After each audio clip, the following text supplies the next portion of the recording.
নমস্কার, আমি কলস সিডস প্রাইভেট লিমিটেডের পক্ষ থেকে সুদীপ্ত পাত্র।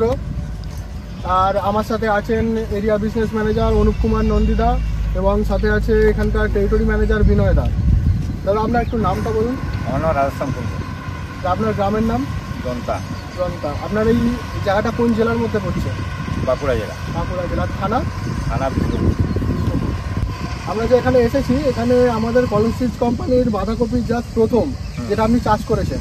তো আপনার মুখে শুনে নেবো এই জাতটা আপনার কীরকম লাগছে। জাতটা ভালো, নিঃসন্দেহ, এবং কম টাইমের মধ্যে। চারা বসানো থেকে কতদিনে আপনি ফল কাটা শুরু করছেন? ফল কাটা শুরু করছেন। আর এই জাতটা কেমন টাইট বা ওজন? ওজন সলিড। আমরা যেটা ওনার সাথে কথা বলে এমনি বুঝতে পেরেছি, বা আমার সাথে যারা কৃষি বিক্রেতা বা বীজ বিক্রেতা যারা রয়েছেন তাদেরও মতামত আমরা নেব।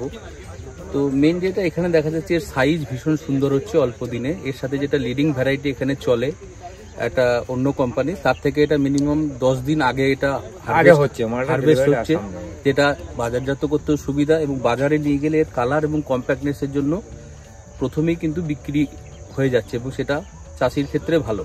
এছাড়াও যেটা রয়েছে ফিল্ড হোল্ডিং ক্যাপাসিটি, যেটা খুবই ইম্পর্টেন্ট একটা বাঁধাকপির ক্ষেত্রে। তো যদি এখানে কয়েকদিন দেরিও হয়ে যাচ্ছে, সেখানে কোনোরকম কোনো তার তারতম্য হচ্ছে না, অ্যাজ ইট ইজ রয়ে যাচ্ছে। এবং সাইজ যেটা এখনো পর্যন্ত দেখা গেছে 2.5 কেজির ওপর, 2 কেজি থেকে 2.5 কেজির ওপর হচ্ছে। এবং এটাতে যে ঠান্ডা বা গরমে যে খুব বেশি তারতম্য সেটাও এখনো পর্যন্ত দেখা যায়নি। আর একটা জিনিস যেটা হচ্ছে পাতা ভীষণ মোটা এবং যার জন্য রোগ পোকার প্রবণতাটা অনেক কম। এবং এটা একটা আরেকটা অ্যাডভান্টেজ থাকে, যদি ট্রান্সপোর্টেশনের ক্ষেত্রে পাতা যদি মুড়িয়ে দেওয়া হয় তাহলে কিন্তু এটাতে যে বাঁধাকপিটা তার উপরে কোনো আঘাত। আপনার নাম কি একটু বলুন? আমার নাম তরুণ পাল। তরুণ পাল। আপনাদের গ্রামের নাম?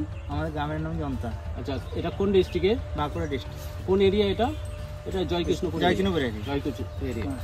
এখানে আমাদের যে বাঁকুড়া ডিস্ট্রিক্টের আপনি শুধু নয়, আমাদের এখানে উপস্থিত আছেন আমার RM পিনাকি মুখার্জি এবং আমার এখানকার বাঁকুড়া ডিস্ট্রিক্টের আমাদের ডিস্ট্রিবিউটার বাসুদেব পাল, এবং উপস্থিত আছে এখানকার PDA প্রোডাক্ট ডিপার্টমেন্টের ম্যানেজার, এবং এখানকার যে টিউটরি ম্যানেজার আছে বিনয় ঘোষ, এখানকার যে ফিল্ড স্টাফ যে করে সুমিত আছে, প্লাস এখানকার বাঁকুড়া ডিস্ট্রিক্টের অনেক আমাদের সুনামধন্য যারা ডিলারশিপ আছেন তাদেরকে অসংখ্য ধন্যবাদ জানাই। এবং দেখে তাদের মুখ থেকে একটু শুনতে চাই যে আপনারা যে দেখলেন কপিটা, আপনাদের কেমন লাগলো কপিটা? আপনি চাষির মুখে আপনারা নিজেরাও দেখে গেলেন। আশা করছি আগামী দিনে আপনারা তো আপনাদের হাত ধরেই বীজটা তো আসবে এখানে। এবং আমি বাসুদাকে বলবো 2-1টা কথা বলুক, এবং আমি আমার সুবিনয়দা আছেন ওনাকেও বলবো কিছু বলার জন্য 2-1টা কথা অন্তত। নমস্কার, আমি বাসুদেব পাল, আমার কাউন্টার, এবং কলস সিডস প্রাইভেট লিমিটেডের আমি বাঁকুড়া ডিস্ট্রিক্টের ডিস্ট্রিবিউটার হিসেবে আমি কাজ করছি। ভ্যারাইটি চাষ হয়েছে, তার থেকে কলস সিডসের যে প্রথম যে ভ্যারাইটি, এটা কিন্তু অ্যাডভান্স হারভেস্টিং শুরু হয়েছে। এবং চাষিকে আমি আরেকবার রিকোয়েস্ট করবো, এটা কি ঠিকই কলসের প্রথমটা আগে শুরু হয়েছে? এবং কি মনে করছেন যে এটা চাষ করলে আগামী দিনে কি চাষি উপকৃত হবেন? কলসের প্রথম চাষ করলে এটা মানে গ্রহণযোগ্য, বেশ ভালো। এবং অন্যান্য যে কফি চাষ হয়েছে আপনার পাশাপাশি বা আপনি যেটা করেছেন, তার থেকে রোগ পোকার সহনশীলতা কেমন? এইটার রোগ পোকা খুবই কম, ওইটার তুলনায় এটার পাতাটা চওড়ার কারণ মোটা, তার জন্য পোকাও লাগেনি, খুব কম আর কি। আর যে ফাঙ্গিসের ধসার প্রবণতা সেটাও কম, নাই বললেই চলে। বাজারে নিয়ে গেলে কি এটা কি আগে বাজারজাত হচ্ছে? বাজারে যে কালার আসছে মানে খদ্দেরদের আকর্ষণীয় বেশি, এটা নজর কাড়ছে। তো আগামী দিনে কি আপনি এটা চাষ করবেন? এটা আর বছর বা আপনার পাশাপাশি যারা চাষ করেন তাদেরকে কি এটা চাষ করার জন্য বলবেন? এবং সবাইকে বলবো যে এটা এই কোম্পানি। নমস্কার, এর জন্য আপনাকে অসংখ্য ধন্যবাদ। আপনার প্রথম চাষ করেছেন, আমার কথা শুনে আমি আশা করছি যে কমিটমেন্ট করেছিলাম আপনাকে সেই মতোই তো আশানুরূপ ফল পেয়েছেন, ভালোই হয়েছে। আর আমাদের বাঁকুড়া ডিস্ট্রিক্টের সুবিনয় বাবু আছেন, ওনাকে কিছু বলার জন্য অনুরোধ করবো। কমলা কৃষি ভান্ডার বাঁকুড়া, আমার নিজস্ব কাউন্টার আছে।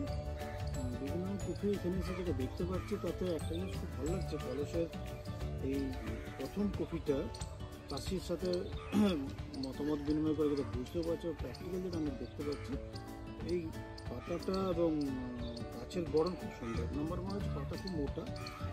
আশা করছি এতে রোগ এবং পোকাটা খুব কম হবে। চাষিও সেটা আমাদের সাথে একমত হয়েছে, সে ওষুধ কম ব্যবহার করেছে।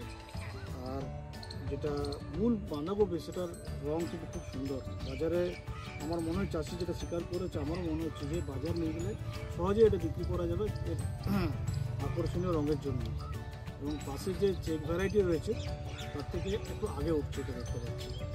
তো সত্যি কথা বলতে একজন বীজ বিক্রেতা হিসেবে আমার এটা ভালো লেগেছে, আমি অ্যাপ্রিসিয়েট করবো এই ভ্যারাইটিটা খুবই ভালো।